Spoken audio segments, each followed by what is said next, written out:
Bueno, seguimos en Todo se sabe y estamos ya con Delia Muñoz, exministra de Justicia. Delia, ¿cómo está? Muy buenas noches. Y, Hola, Omar, ¿qué tal? Buenas noches. Quería empezar con esta premisa. Más temprano conversábamos en RPP con el fiscal encargado justamente de todo el proceso de extradición y le preguntamos si quedaba alguna posibilidad para que Elian Karp venga, sea extraditada al territorio peruano y rinda cuentas a la justicia. ¿Esta posibilidad existe o, dado que está en Israel, se hace remota? Mire, la extradición es un procedimiento de apoyo entre países para evitar la impunidad. Esa es la razón de la extradición.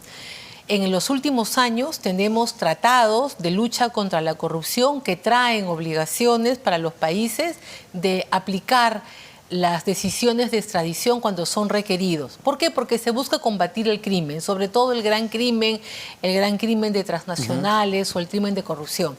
Pero cuando no hay tratado, también hay la figura de la reciprocidad. O sea, en el derecho internacional yo actúo, te ayudo, y cuando tú tengas un problema, podré plantear también la misma posibilidad.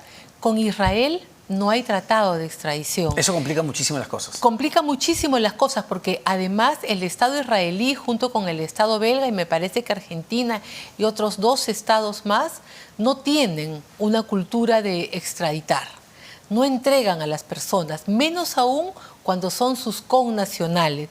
Y en el tema de Israel es mucho más fuerte porque ellos privilegian mucho la nacionalidad de sangre. Las personas son israelíes no por haber nacido allí, sino porque provienen de una determinada raza. Pero también hay que recordar, lo estábamos conversando con usted, que en el año 2015, cuando Alejandro Toledo quiso ir a Israel, el gobierno le señaló que no era bienvenido. Eso es importante recordarlo, porque claro, esto fue en el año 2015, cuando él abandona el Perú y luego quiere ir hacia este país para evitar la extradición. Pero Alejandro era peruano, pero Elian es israelí a la par que belga. Y ya tenían los problemas judiciales en el Perú. Exactamente, pero ahora estamos ante una ciudadana israelí que va cargada de presuntas responsabilidades penales. Entonces vamos a ver cómo reacciona el gobierno israelí, porque toda extradición siempre termina en una decisión política.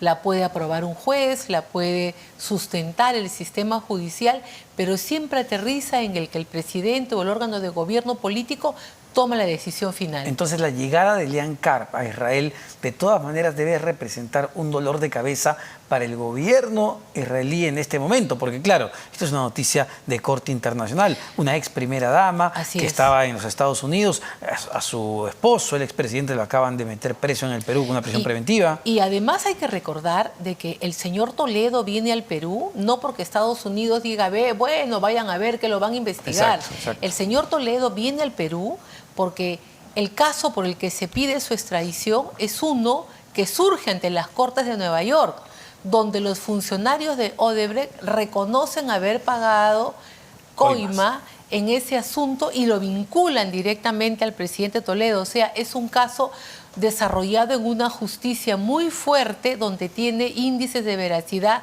del 99.9%. Y no sé cuánto afecte, Delia, el hecho de que Joseph Maiman, otro ciudadano israelí, decidiera en su momento colaborar con la justicia peruana y contarlo todo y aceptar sus delitos, que fue efectivamente el testaferro de Alejandro Toledo. Es decir, ¿eso puede ser considerado también para el gobierno israelí? Todo va a ser muy político. Todo va a depender de la actividad que realice el gobierno a través de la Cancillería y del Ministerio de Justicia.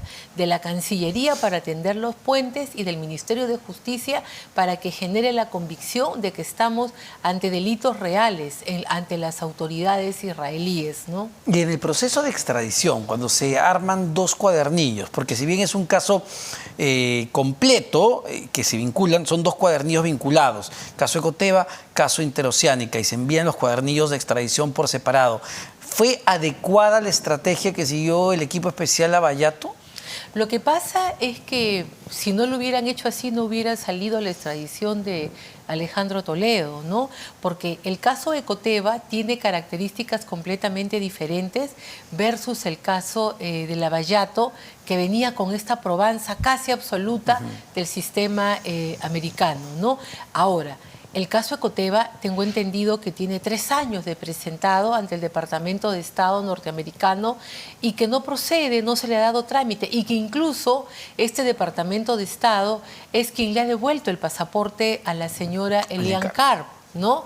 Entonces, como que esa voluntad política de impulsar el caso pareciera ser no existe, porque recuerda de que cuando llega la extradición a los Estados Unidos es el Departamento de Estado el que lo deriva a un juez para que realice el proceso, pero si no lo hace el Departamento de Estado, allí queda como estamos viendo en este caso de Ecoteva. Es decir, el cuadernillo Ecoteva, donde sí está vinculada Elian Karp, porque Elian Karp no está, entiendo, no está en Lavallato. En Lavallato, ese cuadernillo ni siquiera ha pasado la primera etapa, está todavía ahí en una oficina en el Departamento de Estado, sin verse. Así es, no ha sido derivado al sistema judicial para que allí se analice la veracidad de los hechos, la existencia de pruebas, la probable comisión de un delito. No se ha comenzado esa etapa en el caso Ecoteva. Entonces, claro, Elian Karp tenía, digamos, de polvo y paja, carta libre en los Estados Unidos para salir, pero ella sí llegó a entregar su pasaporte junto con el de Alejandro Toledo en su momento. Claro.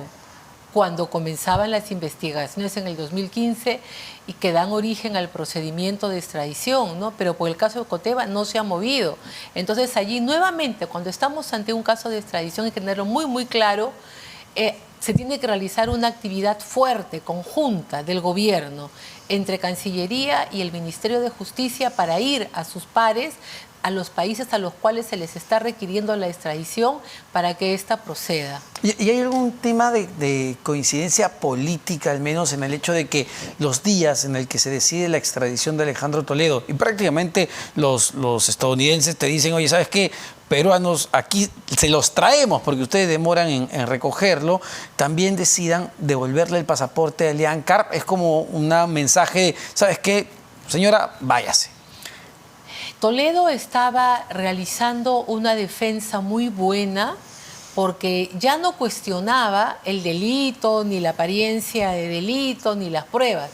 Estaba cuestionando el proceso de extradición en la fase política ante el Departamento de Estado.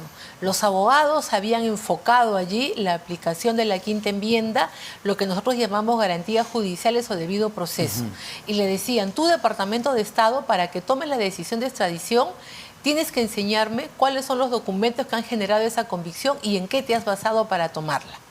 Entonces, esto ya afectaba al núcleo político de la adopción de decisión de la extradición.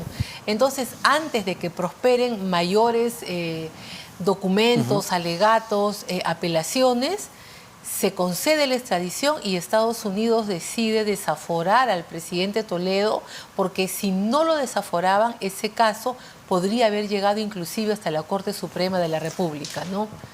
Claro, me gustaría abordar otros temas. El tema de Toledo Karp es interesante y bueno, va a seguir en el debate, entendemos, para ver cómo avanza este proceso de extradición que pareciera va a estar más cuesta arriba ahora que Elian Karp está en Israel. Pero vamos al plano local. El ministro de Justicia y Derechos Humanos, Daniel Maurate, que no tiene mucho en el cargo, está siendo llamado al Congreso de la República para un proceso de interpelación, un proceso de consulta por el caso de Cuellos Blancos y las llamadas que él hizo en su momento a los principales implicados, llámese César Nostroza, Toñito Camayo y Edwin Oviedo incluso. ¿Se justifica una interpelación? ¿Se justificaría una eventual censura promovida desde el Parlamento? Bueno, vayamos viendo de que la interpelación es un derecho totalmente político del Congreso para aquellos que integran el Poder Ejecutivo. Ahora vayamos a las razones de la extradición. Estuve leyendo el documento por el cual los congresistas piden la interpelación. Ellos señalan de que el señor Maurate es ministro de Justicia y como tal tiene un rol que cumplir muy fuerte en todo proceso de extradición, incluyendo el del señor Nostroza.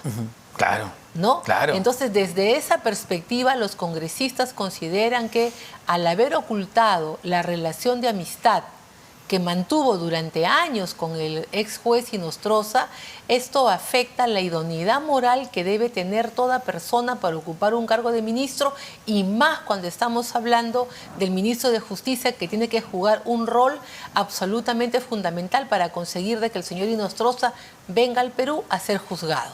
Entonces, esa es la razón por la que es llevada la causa de la interpelación, que se va a discutir todavía en el Pleno, ¿no? Pero es una situación bastante delicada, sí, porque toca el nivel ético y moral de quien está ejerciendo esa alta magistratura, ¿no? ¿Y le parecen sostenibles estos argumentos que dio en su momento ya el ministro de Justicia de que las comunicaciones, porque se registran más de 200 según el diario El Comercio, eran para coordinar la pichanga del fin de semana? Bueno, tengo muchas décadas de vida a mis espaldas y muchos amigos varones también desde muy joven. Y cuando ustedes quedan ya en que van a jugar en un día a la semana, no están coordinando para cada pichanga. Ustedes ya saben que juegan martes en la noche, jueves en la noche o sábado en la mañana y ya el que llega, llega y ahí se arma el equipo, ¿no? Es bastante raro. Además, suponiendo de que no existiesen las llamadas telefónicas, usted está en contacto en una amistad directa con jueces y usted es un abogado litigante, ¿no? Entonces allí ya comienzan a surgir muchas dudas, sobre todo porque la amistad no fue hecha pública, sino fue como que descubierta, ¿no? Porque usted puede tener amigos jueces, magistrados, miembros del TC, futbolistas, y en la medida de que estas relaciones son públicas, no hay nada de qué asombrarse, ¿no? Pero acá es el tema del silencio y la respuesta, ¿no? La respuesta de que habría que entrar a ver, ¿no?, qué días fueron esas llamadas, cuántas veces han ido a jugar. Bien delicada la situación, pero como le digo, para mí ese tema es especulativo. Lo que ha planteado el Parlamento en su interpelación es que él tiene que realizar las acciones para traer a su amigo para que sea juzgado. Eso es lo que mancha de repente la neutralidad o la idoneidad para el cargo, ¿no? Ahora, tenemos una información de último minuto que nos gustaría que comente, porque tiene que ver justamente con estos procesos de extradición, en realidad de entrega. ¿Qué es lo que ha sucedido? A ver, el Poder Ejecutivo, ojo, el Poder Ejecutivo ha decidido acceder a la solicitud de entrega temporal. Atención a los términos, que son importantes. Solicitud de entrega temporal formulada por las autoridades estadounidenses del ciudadano neerlandés Joran van der Sloot para su procesamiento en los Estados Unidos por la presunta comisión de los delitos de extorsión y estafa en agravio de Elizabeth Ann Holloway. Y justamente ahí está la foto. El caso Holloway. El caso, exactamente. Ahí nos puede comentar, doctora, un poco sobre esto, de qué trata el caso Holloway, porque hay que recordar que él fue el asesino de Stephanie Flores. Él va a Chile, los chilenos, entiendo, en su momento lo expulsan de Chile. Y lo entregan a las autoridades peruanas. No hubo proceso de extradición. No hubo que hacer proceso de extradición. Chile se portó muy bien y entregó inmediatamente a esta persona que acababa de cometer un delito penoso que afectó mucho a una familia amiga, ¿no? Exactamente, doctora. Entonces uno diría, a ver, no quiero extenderme mucho, pero uno diría, ¿por qué Colombia no pudo hacer lo propio con el ciudadano venezolano Sergio Tarache? Por lo que le dije al inicio de la conversación, toda extradición es siempre una decisión política. En este caso, Perú está dando temporal. Tengo entendido de que este asesino holandés está cumpliendo una pena determinada. Entonces lo están entregando para que afronte el proceso. Si no es juzgado o si no es hallado condenado, podría volver a cumplir la pena Perú. Por eso que el Perú realiza esa atingencia, esa es la diferencia de entrega temporal, ¿no?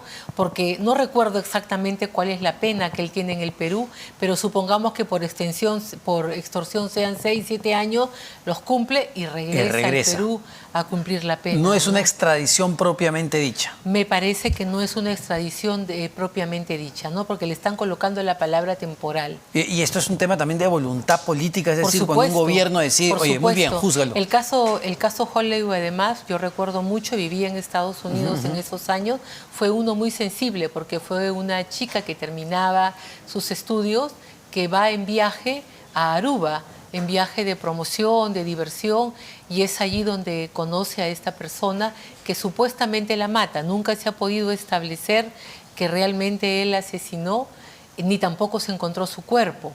Pero la justicia americana no ha dejado el caso y veo de que ahora está denunciándolo por extorsión, por la extorsión, porque hay un momento en el cual él llama a los padres y les dice, si me pagan tanto, yo te voy a decir dónde está enterrada tu hija. Entonces la justicia lo está persiguiendo por esa extorsión.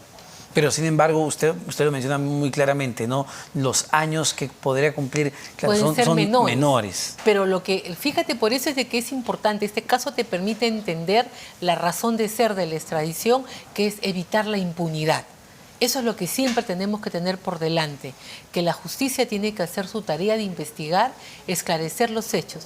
Si eres inocente, sales libre, pero si eres culpable, tienes que pagar de la manera que se señale. Y haciendo las comparaciones, ¿no? En el caso de Van der Sloot y la actitud del gobierno peruano, la actitud del gobierno estadounidense, ¿qué pasa? Los estadounidenses son demasiado garantistas, como se dice, demasiado rigurosos al momento de evaluar los documentos. Sí. Sin embargo, cuando ellos piden algo, bueno, casi no envían mucho. El sistema americano es muy garantista, que en cambio nosotros somos papelistas, ¿no? O sea, nosotros armamos un file de 1000 páginas, 2000 páginas, 40 pruebas. Ellos no, ellos te van a decir, con el perdón del ejemplo, Omar Mariluz cometió tal delito, no, aquí está, el informe es tal, está documentado en tal fecha y te pasan eso, ¿no?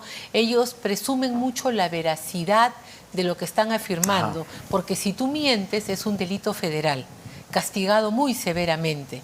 Entonces esas son las pautas que los guían, ¿no? Perfecto, doctora, como siempre, un gusto tenerla aquí en el programa y dándonos estas luces sobre temas que resultan sumamente complejos, pero que los peruanos ya estamos muy inmersos por los últimos procesos de extradición que vemos en curso, no solo en el plano político, también en el plano penal. Bueno, todo tiene que ver con el plano penal, pero con delitos comunes como el de Sergio Tarache, el asesino confeso de Catherine Gómez, que está detenido hoy por hoy en un penal de Bogotá. Muchísimas gracias nuevamente a la exministra de